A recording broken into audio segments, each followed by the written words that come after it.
Mixed হয়ে গেছে, তো অল্প আখরোট আমি ভিতরে দেবো আর কিছু ডেকোরেশনের জন্য আমি রেখে দেবো। স্টার্ট। তো এখন আমি ফয়েলে দিয়ে দিচ্ছি। রেডি হয়ে গেছে এটা।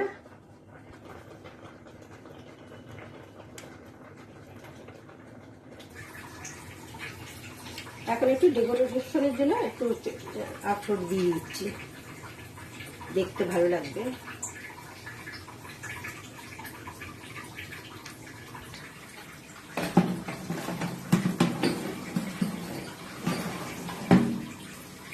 তো এটা প্রিহিট হয়ে গেছে, গরম হয়ে গেছে, আমি ভিতরে দিয়ে দিয়েছি।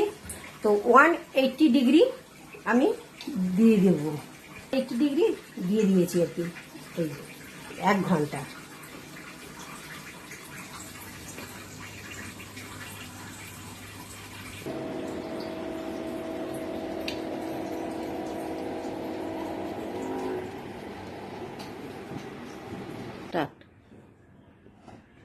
তো বন্ধুরা এটা হয়ে গেছে।